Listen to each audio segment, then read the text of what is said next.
Chapter 249, The Assassination. Eileen clamped her mouth shut and angrily looked at the thin, smiling face of the ambassador with a touch of terror. Bakerlin stretched out his right hand, which was covered in a plume of orange flames that danced silently.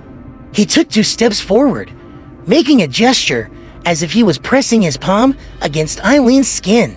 This made Eileen think of the descriptions in many novels in which cruel interrogators would use red-hot iron to brand their target's body, bringing about an extremely painful experience. No, I can't be that brutal to such a beautiful lady. Bakerlin suddenly stopped his outstretched right palm and chuckled softly.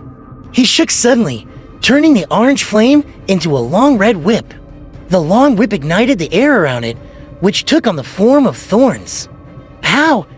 Baker landished his flaming whip at Eileen, burning her clothes and leaving a dark mark on her skin. Her face contorted as she screamed. "Who sent you?" Bakerlin asked again in a gentle voice.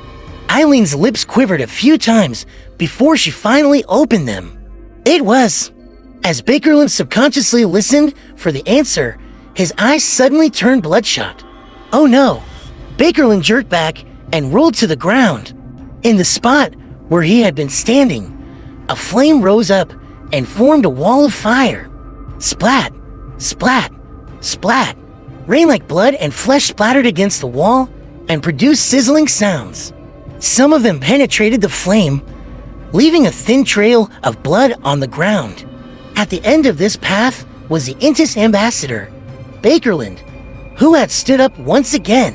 He saw that Eileen's abdomen had been torn open and 2 arms wrapped in viscous liquid were sticking out from inside. With a sudden push of the 2 arms, a figure drilled its way out from the belly of the beautiful Eileen. It was covered in a thick, squirming blood-red liquid that continuously dripped down, and it was about the size of an adult male. It was hard to imagine that a normal woman like Eileen, with no protrusion in her abdomen, would actually have such a thing hidden inside her body? How was it stored in there?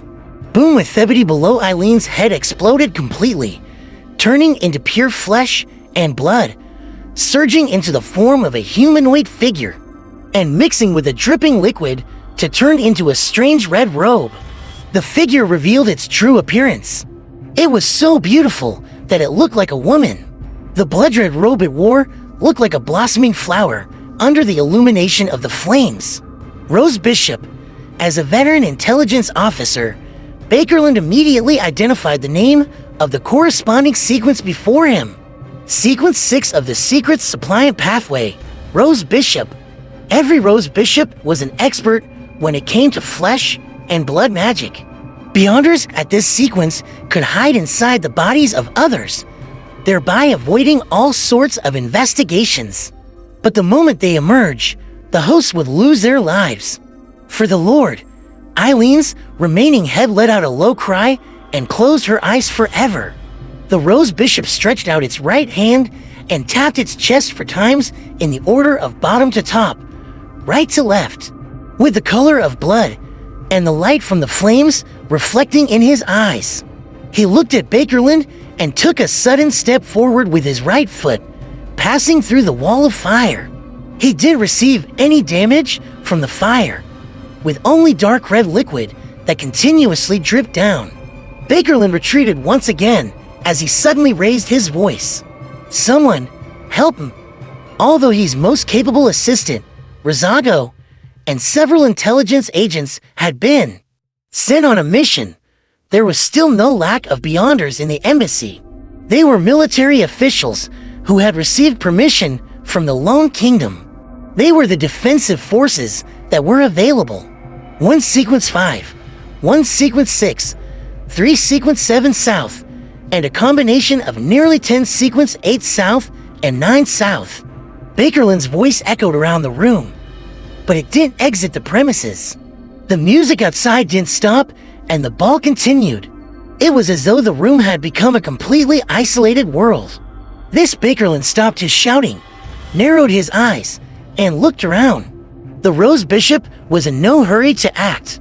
He said with a chuckle, It was by your own will, the rules that were decided by yourself. You told the guards not to disturb you or come near, or let anyone close. Yes, I simply magnified your will and rules and made a slight distortion. If you want to escape this isolation, you have to defeat yourself. Bakerland's expression changed slightly. What appeared to be the compliance of rules was, in fact, a distortion of them. The characteristic of using the power of authority to serve oneself made him think of another sequence's name. Baron of Corruption, Bakerland growled. This was the lawyer pathway, which was sequence 6 of the Dark Emperor pathway.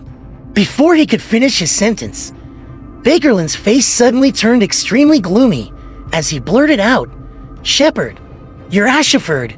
Who are you from the Aurora Order? Mr. Why are you assassinating me?" The Rose Bishop, Nashiford, chuckled. "You don't need to know who I am. Accept the Lord's blessings." His body suddenly stiffened before he could finish his sentence. It was as though his joints were covered in rust, and he seemed to have turned into a puppet. Bakerland laughed rapturously. The gloominess from before disappeared in an instant. He took out a white handkerchief from his left breast pocket and wiped the corner of his mouth. "I'm glad that you were able to chat with me for so long. It gave me enough time." After the white handkerchief was taken away, a thumb-sized head emerged from his left breast pocket. It was the head of a puppet with completely black eyes. The shepherd opened his mouth and was about to speak when he heard a hollow voice that seemed to come from afar. "You!" After pausing, his body suddenly burgeoned and his skin turned dark. Two curved goat horns with strange, sinister patterns sprouted from his head, as well as wings behind his back that reeked of sulfur when they flapped.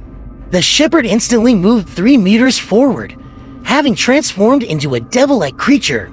But even so, it was as if every one of his joints was firmly shackled. His movements were stiff and slow, and his thoughts were starting to blur. "You still have the power of the devil? As expected of a shepherd, let me send you to your lord." Without further ado, a flaming long spear with a blazing white tip materialized in the middle of Bakerland's right palm. He bent his back, about to throw the spear to pin the shepherd to the wall and burn him to ashes.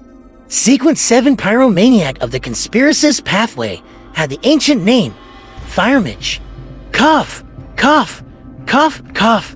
At that moment, Bakerland began to cough violently, coughing so hard that he felt as if he was about to spit out his heart and lungs. His flaming spear lost control from his coughing and disappeared, inch by inch. His face flushed red, and his forehead was scorching hot from his coughing fit. His influence on his enemy, that he derived from a mystical item, was lifted. The shepherd was freed from his sluggishness and returned to normal. "Why do you think I was having such a long chat with you? How does severe pneumonia and an unstoppable cough feel like?"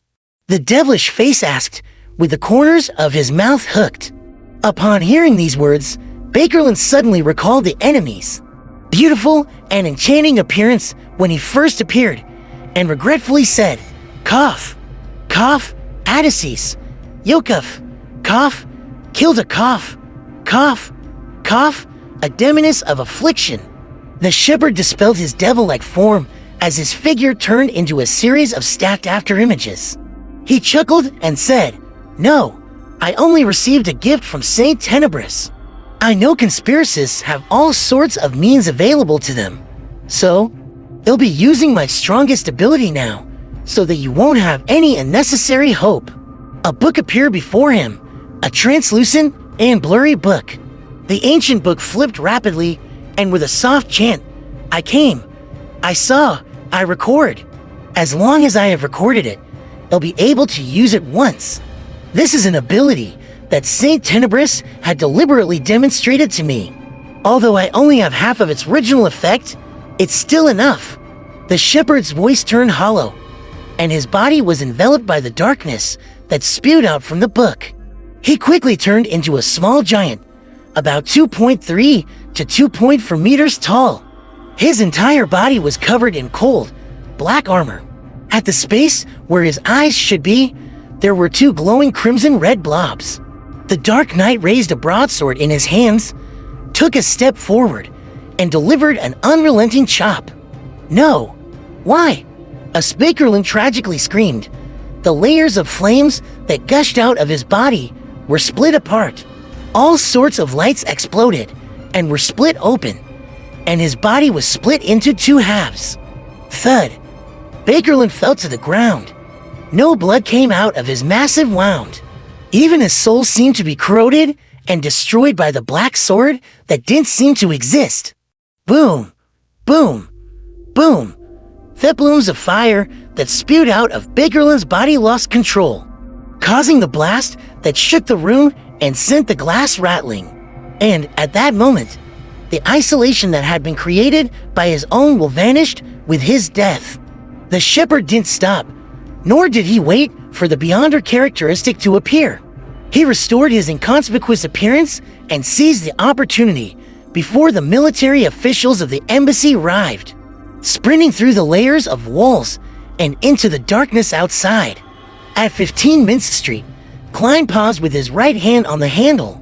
He decided to throw a coin before he opened the door. Since Ian had already come, the revelation that he had seen in the dream had already happened. That meant that danger could come at any moment. While muttering the words, "The visitor outside will bring danger," Klein flicked up a quarter pence and watched it fall to his palm, its number side facing up. Negative, Klein muttered to himself as he reached for the handle. However, he didn't let his guard down. He knew that there was a mid-sequence Beyonder of the same pathway as him on the ambassador's side, who could interfere with his divination. If it was that person, it would be normal for him to get the wrong result. It's a pity that I don't have the time or an opportunity to investigate it above the gray fog. Klein looked through the door for a moment with his spirit vision. Realizing that nothing was amiss, he opened the door and took 2 steps back. Dressed in a black and white checkered uniform, Sergeant Faxine took off his hat and said with a serious expression, "I've been sent by the higher ups to tell you that you must be careful tonight and tomorrow. Be careful of strangers."